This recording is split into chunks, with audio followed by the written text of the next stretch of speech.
The live TV, सच सबसे आगे। WHO ने आखिरकार कोवैक्सीन को हरी झंडी दिखा दी, आपात इस्तेमाल को मंजूरी दे दी है। लेकिन इसी के साथ सोशल मीडिया पर अंधभक्तों की फौज टूट पड़ी। उन्होंने इसे प्रधानमंत्री नरेंद्र मोदी की अथक ताकत और प्रयास का नतीजा बताया। लेकिन एक ही झटके में डब्ल्यूएचओ ने साफ कर दिया कि यह प्रधानमंत्री नरेंद्र मोदी की कोई ताकत वाकत नहीं है, बल्कि हमने तकनीक और ये देखा कि ऐसा फॉर्मूला है कोवैक्सीन का, वो कारगर कितनी है, और उसके बाद मंजूरी दी है। यानी कुल मिलाकर मोदी की इंटरनेशनल बेइज्जती हो गई। नमस्कार, मैं हूं प्रज्वल गौतम और आप देख रहे हैं द लाइव टीवी। दरअसल इस देश में 2014 के बाद भी जो भी कुछ अच्छा होता है वो प्रधानमंत्री नरेंद्र मोदी से जोड़ दिया जाता है, चाहे वो खेल हो, चाहे वो तकनीक हो। इसरो में अगर कोई हमारा सैटेलाइट भी जाता है तो उसे भी प्रधानमंत्री नरेंद्र मोदी से जोड़ दिया जाता है। इस देश में जो भी अच्छा काम होता है उसे प्रधानमंत्री नरेंद्र मोदी से जोड़कर उनकी ताकत का एहसास कराया जाता है। और यही काम लगातार आईटी सेल की तरफ से, भारतीय जनता पार्टी की तरफ से किया जा रहा है। तमाम अंधभक्तों की फौज ये काम कर रही है। लेकिन इस बार जब कोवैक्सीन को डब्ल्यूएचओ ने हरी झंडी दिखाई, यानी कि आपात इस्तेमाल को मंजूरी दी, और उसके बाद जब जो कुछ इन आईटी सेल वालों ने, यानी भारतीय जनता पार्टी के आईटी सेल की तरफ से किया गया और जो अंधभक्तों ने किया, उसका करारा जवाब, एक तमाचा मारा है डब्ल्यूएचओ ने।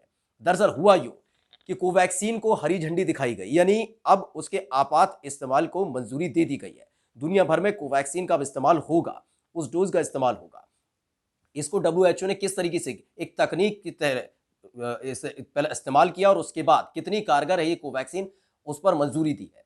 लेकिन अंधभक्तों का कहना था, जो लगातार ट्वीट किए जा रहे थे, दावा कर रहे थे सोशल मीडिया पर, ये प्रधानमंत्री नरेंद्र मोदी की ताकत का नतीजा है। जिसमें से एक मायरा शकील है, उन्होंने भी ये कुछ ऐसा ही दावा किया था, जिसके जवाब में डब्ल्यूएचओ की तरफ से करारा तमाचा मारा गया है।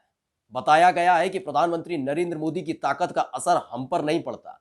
हम विश्व का स्वास्थ्य देखना चाहते हैं, हम लोगों के स्वास्थ्य से खिलवाड़ नहीं कर सकते कि प्रधानमंत्री नरेंद्र मोदी की ताकत कम है या ज्यादा तो उसके सामने झुक जाए। डब्ल्यूएचओ हर दवाई कितनी कारगर है और कितनी नुकसानदेह हो सकती है, इसके बीच के अंतर को देखती है और उसी के बाद जवाब हम उसको मंजूरी देते हैं। और यह सही कोवैक्सीन के साथ हुआ है। तो जो मायरा शकील ने लिखा था, जो दावा कर रहे थे लगातार कि ये सब तो प्रधानमंत्री नरेंद्र मोदी की ताकत की वजह से है, उन्हीं की वजह से देखो कोवैक्सीन को मंजूरी देनी पड़ी, घुटने टेक दिए डब्ल्यूएचओ ने, कुछ इस तरीके से बताया जा रहा था। उस पर गैबी स्टन है, जो डब्ल्यूएचओ की कम्युनिकेशन विभाग की निदेशक हैं, उन्होंने क्या ट्वीट किया वो हम आपको दिखा रहे हैं।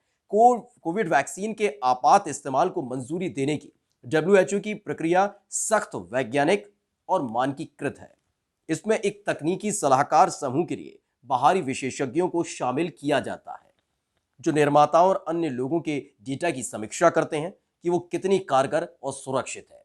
उन्होंने साफ तौर पर बताया है कि एक पूरी कमेटी बनी होती है, विशेषज्ञ होते हैं, वो परखते हैं चीजों को। कोवैक्सीन की स्थिति में भी यही हुआ। कोवैक्सीन को जो हरी झंडी दिखाई गई है, ये प्रधानमंत्री नरेंद्र मोदी की ताकत का नतीजा नहीं है, बल्कि ये नतीजा इस बात का है कि कोवैक्सीन वाकई 78%, 14 दिन बाद भी 78%, अगर इसे सेफ जगह भी ना रखी जाए तो 78% ये सेफ रहता है। मतलब पूरी तरीके से जो जिस काम के लिए बनाया गया है ये वैक्सीन, उस काम में ये कारगर रहता है 78% तक। ये अच्छा मानक था और यही एक वजह है जिसके चलते हमने इसको मंजूरी दी है। ये प्रधानमंत्री नरेंद्र मोदी की देन नहीं है। लेकिन भारतीय जनता पार्टी की जो आईटी सेल है, जो अंधभक्त हैं, उन्होंने इसका तिल का ताड़ बना दिया था, जिसके जवाब में आखिरकार डब्ल्यूएचओ को ये जवाब देना पड़ा। यानी चाहते या न चाहते हुए प्रधानमंत्री नरेंद्र मोदी की बेइज्जती इन अंधभक्तों ने करवा ही दी, और वो भी डब्ल्यूएचओ के हाथों करवा दी है। कि किस तरह से दावा किया जा रहा था।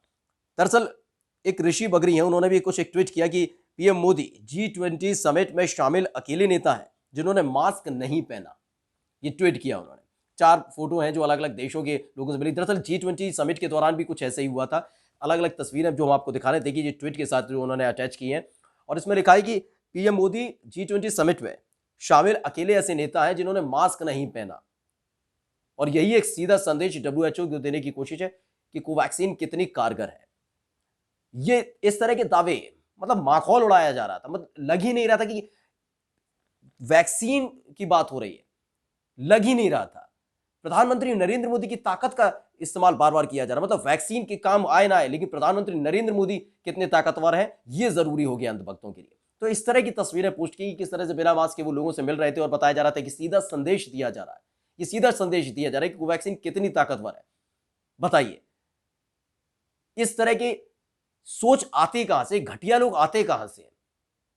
जो इस तरह से सोचते हैं। फिलहाल जो जवाब दिया गया, एक और जो ट्वीट किया गया, वो ट्वीट आपको बता देते हैं, जो 3 तारीख को यानी 3 अक्टूबर को जो किया गया डब्ल्यूएचओ की तरफ से। डब्ल्यूएचओ की ओर से बनाई टेक्निकल एडवाइजरी ग्रुप, इसे ध्यान से इन अंधभक्तों को सुन लेना चाहिए, ध्यान से सुन लेना चाहिए, आंखें खोलकर इस रिपोर्ट को पढ़ भी लीजिएगा, क्योंकि जो भी मुंह में आता है बोलते चले जाते हैं, जो भी लिखना होता है लिख देते हैं, हर चीज में प्रधानमंत्री नरेंद्र मोदी नहीं होते, ठीक है ना। तो जो अंधभक्त है उसे ये कान खोल के इस रिपोर्ट को देखें और सुने।